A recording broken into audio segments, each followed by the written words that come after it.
watching Abundance Show. This is Global Abundance Organization Television. And right now, we are blessed with the grace and presence of Andrea Mason. She's a writer, she's influencer, uh, she's a sports lady, and today, I mean, we'll be diving deep into his sporty life, and his politic life, and his personal. And I will be asking about parents and about the side. I mean, you don't find on Google, or like, I mean, the side. I mean, you won't find on the social media. But about the very lighter and brighter side of her life, that she's here to inspire us all. So over to you, Andrea. Hello, everyone. Good morning, good afternoon, good evening. Assalamu alaikum. I'm here with my friend Zafar Abundance Show with Global Abundance Organization via TV. Yes, I'm excited to be here. We're going to talk about the stuff that is not found on social media. We're going to get a little bit of vulnerable, a little bit transparent, because I want to bring the softer side, the other side that's behind the scenes that I deal with on a positive basis. As you all know, I went from tragedy to triumph, from victim to victorious. So let's get into a deeper dive. Welcome, Zafar. Thank you so much for having me. Okay, cool. I mean, would you like to introduce us with your parents, please? Yes. So my parents, if you don't know, I was adopted, but my parents are of Irish Italian descent. My father is my hero. He is the most optimistic individual you will meet. Anything can be crumbling down, the world around him be crumbling, and he's just like, at least we're together. I've never met such a powerful man of prestige and prominence, as well as being optimistic in any situation. My mother, on the other hand, unfortunately, she has crossed over, but she's still here within my heart. She's my inspiration. She was a gentle soul of Italian descent where everybody she came into contact with was a family member, a kindred spirit. She was very servicing of others, put others first, and was very intellectual. So those are the spearhead individuals that have inspired and empowered me. Andrea, no matter what you do your best.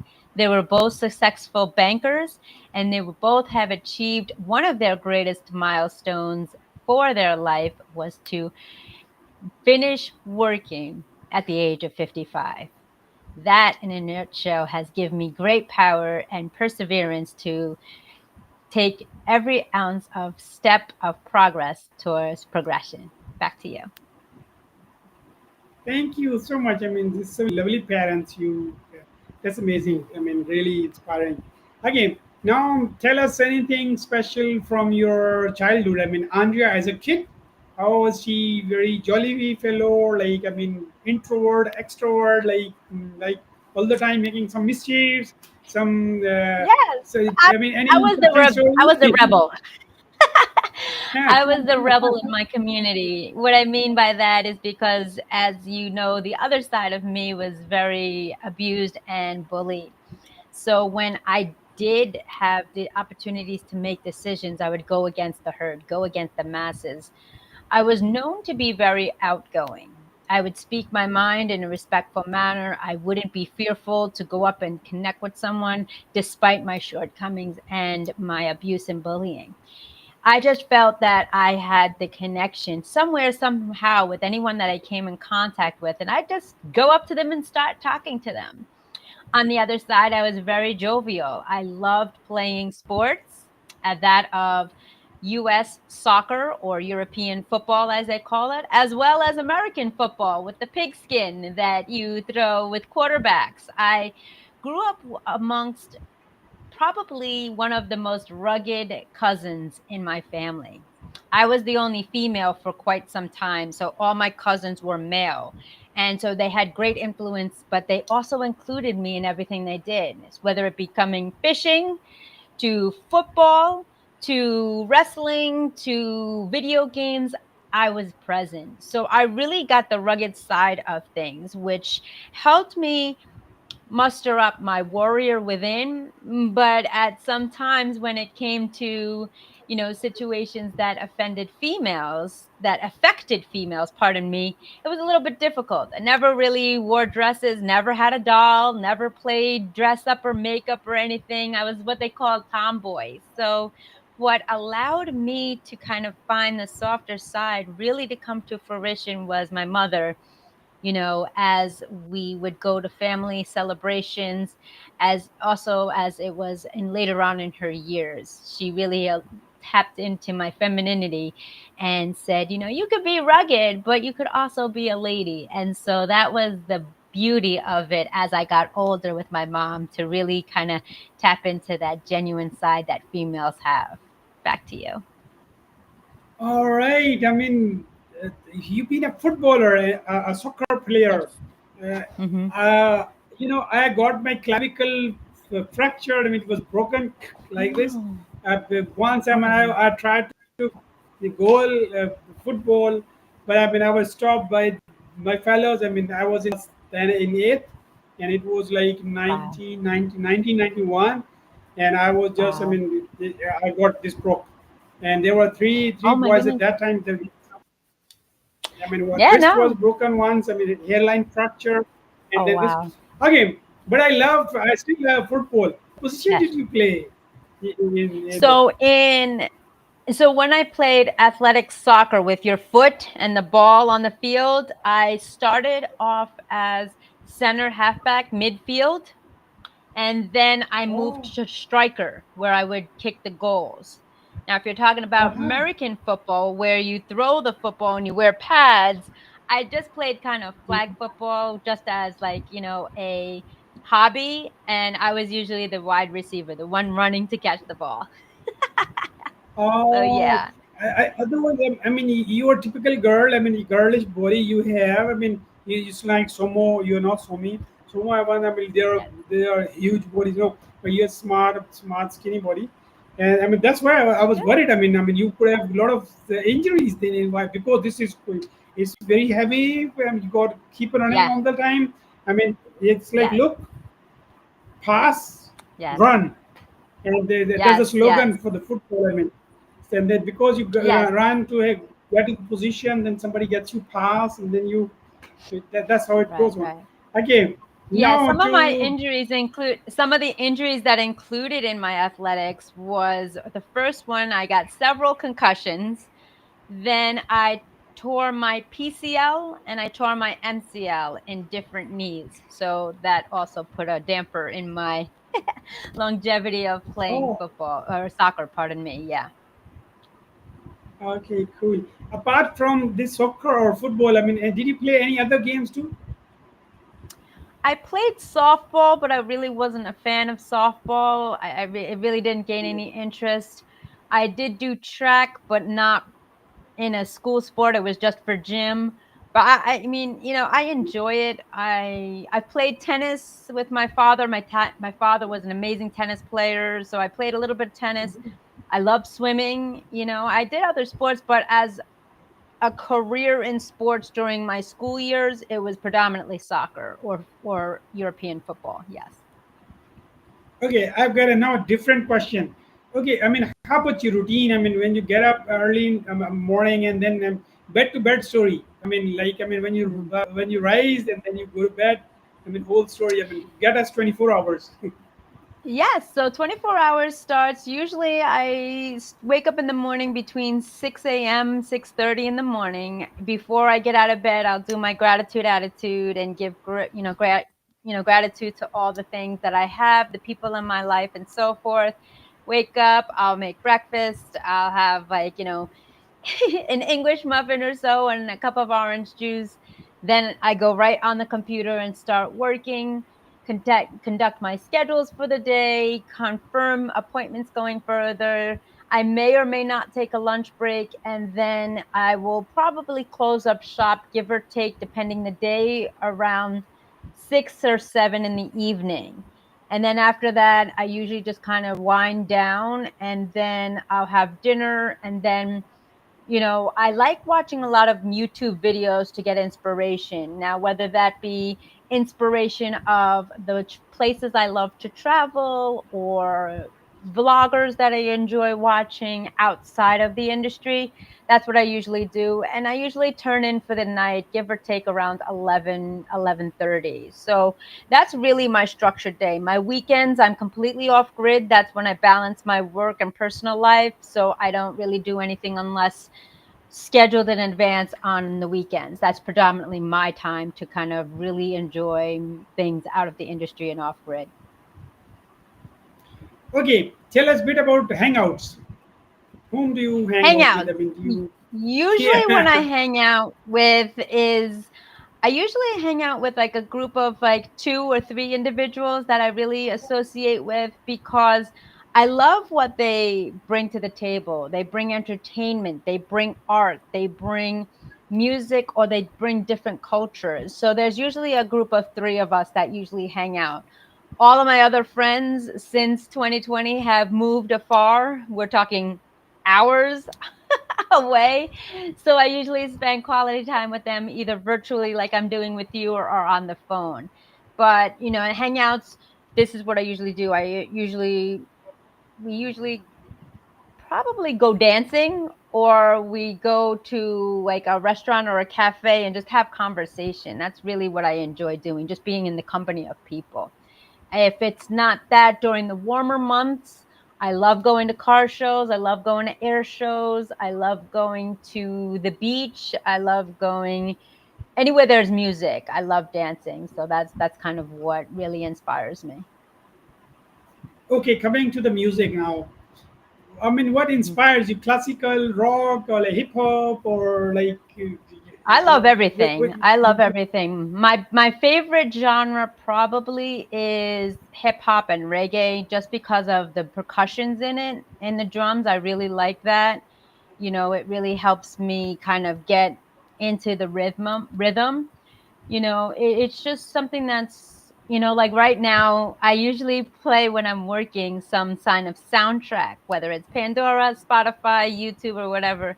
So right now, my season, I'm playing some playlist of steel drums or island music just to kind of get in the vibration of that.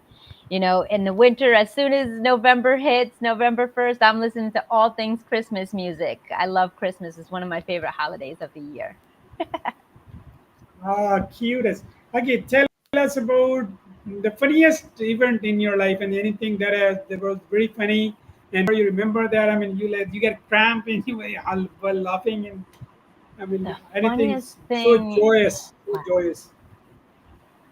Oh my goodness, that's a wonderful question. Probably one of the funniest events that I went to was I actually saw with my family Chris Rock. He's an avid comedian on New Year's Eve at his show. And I was never really interested. I thought he was very intelligent. I thought his works were really funny, but I'll never forget towards his set of comedy, he just said something that was very relevant and I could not stop laughing. I was literally crying. I was like, all right, now I know why everybody enjoys him. Because it's that opportunity that you bring to the table so far, you get that relatedness. You get that ability to really connect with someone on a personal level. And that's what he had did, because I was just like, all right, he's a comedian. Yes, he's very popular. He's very, he's a celebrity, but I also had the ability to meet him in person. So when I met him afterwards, he was very shy. So it was kind of ironic, but that was one of the funniest points, because I was just sitting there mostly during the comedy show, just like, all right, you're funny. I get it. And then he just turned on the next level and I couldn't stop laughing because what he said was very relevant. So yeah, that was one of the highlights. Definitely. All right, when you look back and Mhm. anything any of the three achievements that gets you lots of energy and whenever you are down and you think about those three events and that gets you lots of energy and then you stand up, you compose yourself, and then you go brave and you go get it. Yes, three events that really inspire me. Obviously, one was having the opportunity to meet my mentor, kindred spirit, and friend Les Brown. That was a pivotal moment. I was working with him virtually. We connected via communication over social media. But to actually meet him in person, that was something that says, this is why you're doing what you're doing. This is your calling. This is why you're here. Second event, I would say, would be something that gets me powered and motivated, would be the opportunity that I had to travel abroad. I went to Ireland in 2008, and it was probably one of the greatest experiences I had because I was able to meet people from different cultures and really connect with them. And that is to keep me going, to constantly learn from people all over the globe. And then thirdly, the other pivotal moment in an event that reminds me to get me going is that kind of going back to my roots, why I'm here, that somebody somewhere needs support and they may not know how to receive it. So if I can be present on social media, this is the way of the world today, then I'm going to be the light in someone's darkness, and that what keeps me going. Back to you. Thank you. Okay, yeah, one of my mentor is Peter H. Diamandis. I mean, I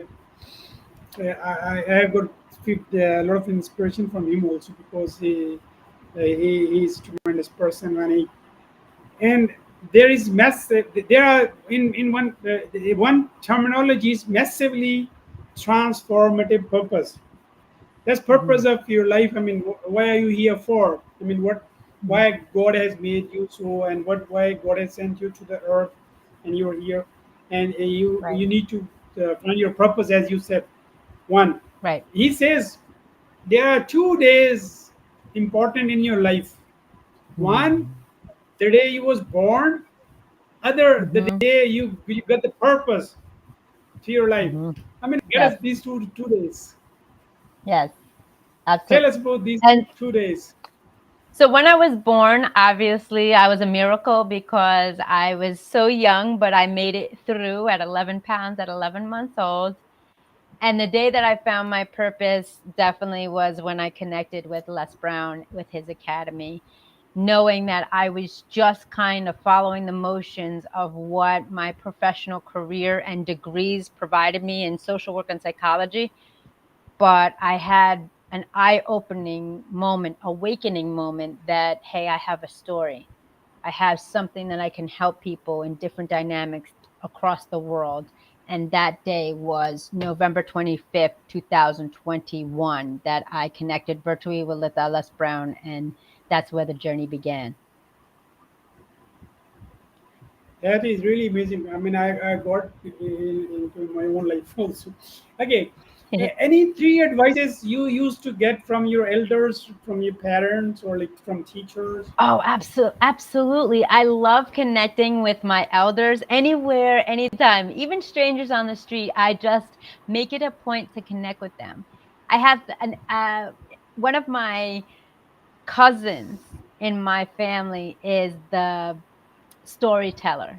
You know, Oh, this is the person that she always remembers all stories of my parents, of events, of our traditions, and I just love learning from them. So I encourage you, if you're watching this and you're a young individual, young being 50, young being 70, young being 5 or 10, learn from your elders because they are going to give you stories that you cannot find in textbooks. They are going to give you keys and wisdom of personal experiences, tragedies, and triumphs. So I make it a point anywhere that I go, if I see an elderly or an individual who's older than I am, I'm going to sit down and talk to them and learn about their stories. Absolutely.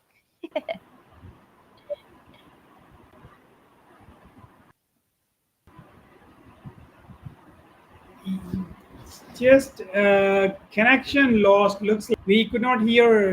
I mean, can you Oh, repeat this because you were telling about your cousin? I mean, he's a storyteller, and we lost your voice. oh, okay. Yeah, no, absolutely. Can you hear me now? Yeah, yeah, yeah. Okay, yes. So I make it a point wherever I go, especially within my family and friends, to speak to my elders because they are going to teach you key nuggets They're going to provide wisdom that you can't find in textbooks. And they're also going to be able to provide you a personal experience of their teachings and upbringings that we won't be able to understand unless we get these stories. My cousin provides us storytellings of our family events, our traditions, the debates that we have in our family, the cultural backgrounds. So if you are 5, 10, 20, 50, 80, talk to your elders and gain the knowledge and wisdom that they provide with their legacy. Absolutely. Back to you.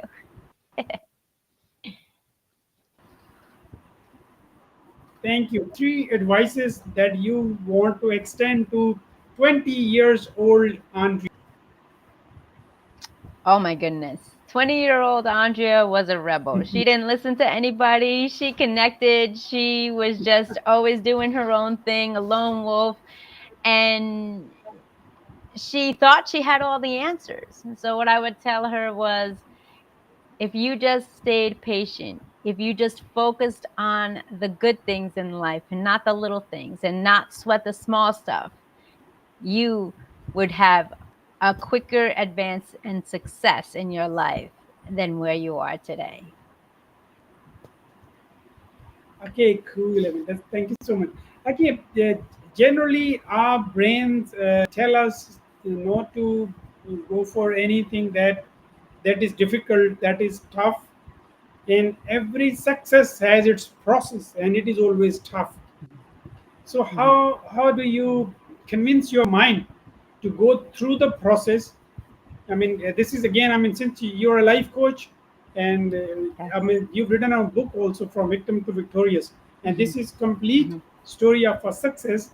Because I mean, there was a point of time then you were all broken down, you were wrecked, and it was very difficult. Hmm. I mean, even physically you were down, mentally, spiritually Yes.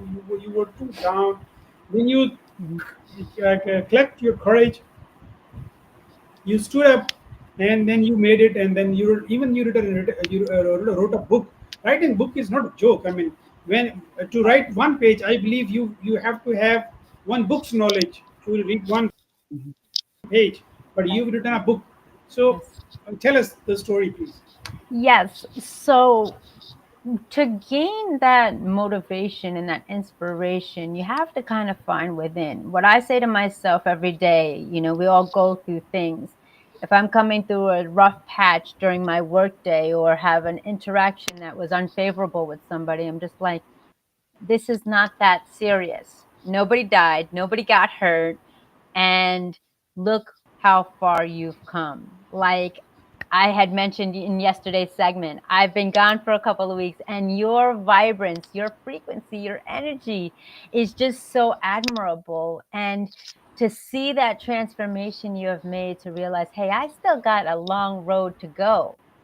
Look at how much I have achieved thus far. It's that enlightenment and that inspiration we need from that little light in our heart that let's keep on going. Our time is not up yet. We don't know when that time is going to be.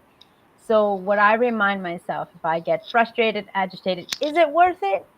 Really? Is it worth it? Is it that serious? It sounds difficult when you're going through it, but if you take 3 to 5 seconds deep breath, is this really worth for me to get upset about? Is this something that is controlling me, or do I have the ability to control it? And that's what I say to myself each time to keep me going. I can sit here and be unhappy and focus on all that's going around in the world, but I don't have control over that. I have 100% control of my muscle of my mind, my feelings in my heart, and the ambition and work that I put forward to my audience. So that's what I encourage people to do today, just as you have grown and shine brightly with your abundance as your global abundance organization. So I'm very proud of you for that.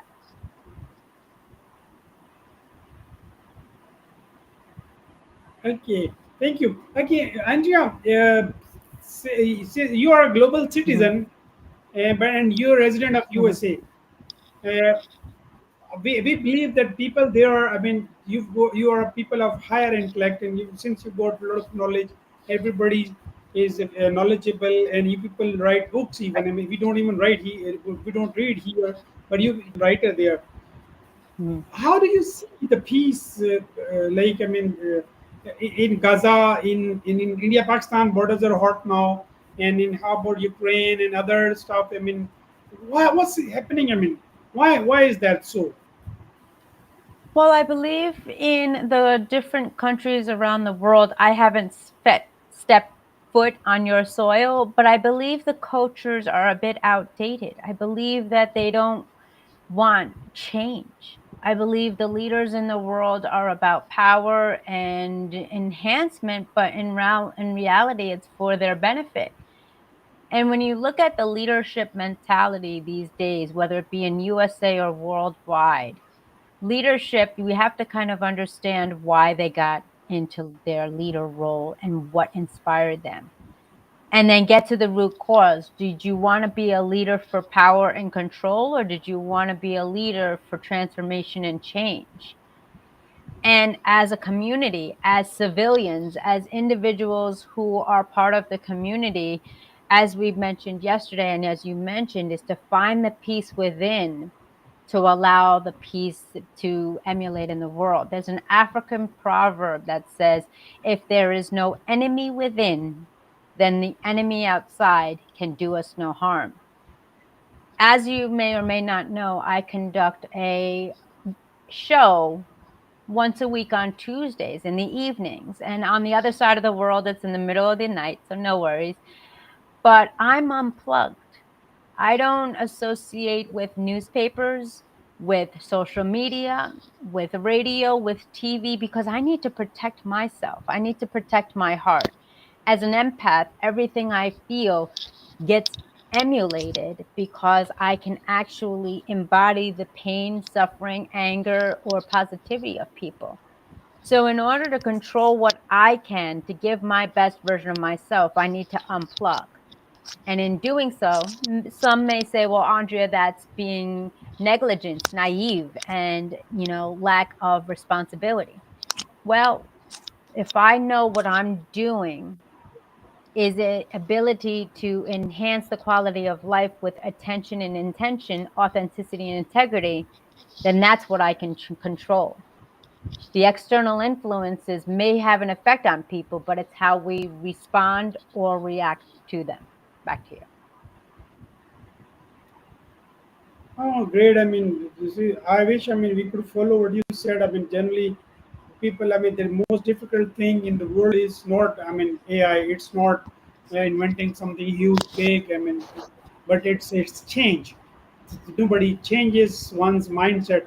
People, I mean, over centuries, yeah, I mean, they take pride in being wrong, and they take Mhm. pride in being, I mean, they don't lose. I hardly seen any person being convinced from other person. uh, Undeniably there is Right. some change within, from within.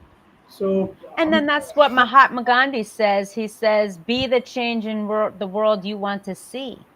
So if there are more followers or more civilians who are not in leadership roles, if we really do the research, really be transparent with ourselves, we can have the ability to change who we elect or select in charge. And if we don't have that responsibility or accountability, then we can do it and start it within our own homes, within our own families, within our own businesses. Hey, what are your morals, ethics, and values? Where do you see yourself in alignment with this law or this policy or this principle? And the more you build a community of like minded individuals, that is going to be the ability to make a shift in the world. a great thing. Okay, anything that you'd like to advise to my part of the world for not fighting?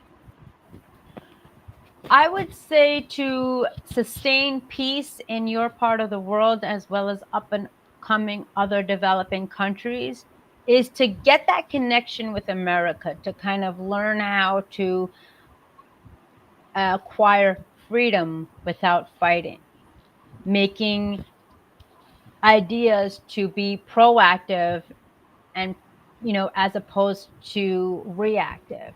What do I mean by that? I know in some of the cultures women really don't have say in the world.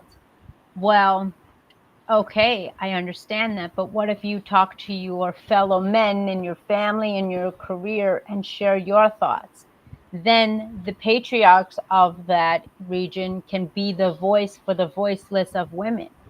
Youth, you have the opportunity and ability to use technology, as we had mentioned before, in really getting your message across.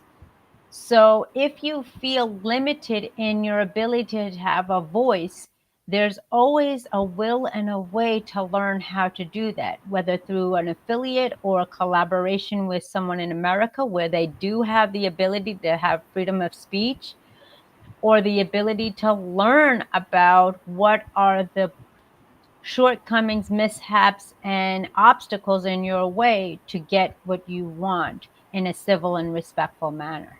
That would be my recommendation. Youth, women, individuals who feel lost or voiceless, connect with somebody who can really strengthen your voice, strengthen your light in a different region of the world, and then have a collaboration to make a movement. Back to you. Thank you. And lastly, I like to, since you love music and you love poetry, and you are a writer also. So, two things. One is, any quotable quote from Victim to Victorious, your book that you've written, your book, Yes, sec- absolutely. I yeah. will definitely do that. Yes. Okay. So here is an excerpt of my book. Let's see. All right. And I am I reading want you to this. show this book. I want you to show Yes. this book to my audience too. This is Yes. and, Victim and to who do victorious. This is my mother, oh, and this is my parents here. My mother and my father. My mother and oh. father when I was young. So, an excerpt of this, and this book is for anyone that's at a crossroads in your life, constantly facing adversity while creating and molding your own identity. Are you a go-to person who all people depend upon? However, when you need someone, you're left in the dark. No one shows up, understands, or is available to help you. I want you to listen to this quote that is very important to me within this book. Okay. So let me read this quote. This is on the chapter of mastery, and the quote is as follows.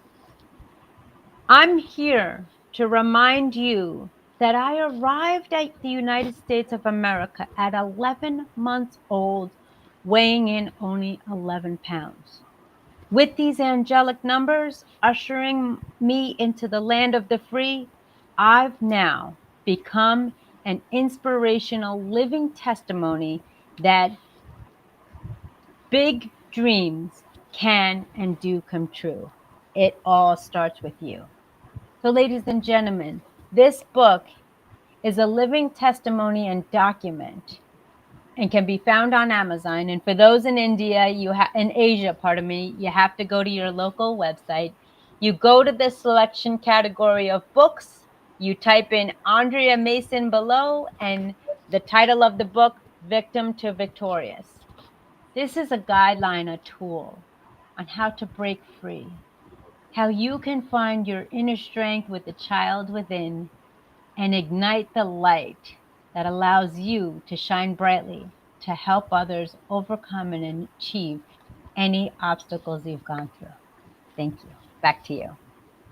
That is superb. It's very nice, and honestly, it was very kind of you for blessing us with your time and intellect, and you showed us the part of your life that nobody knows, and it was, yeah, very light, very bright, and very inspiring, and really uh, to in my life.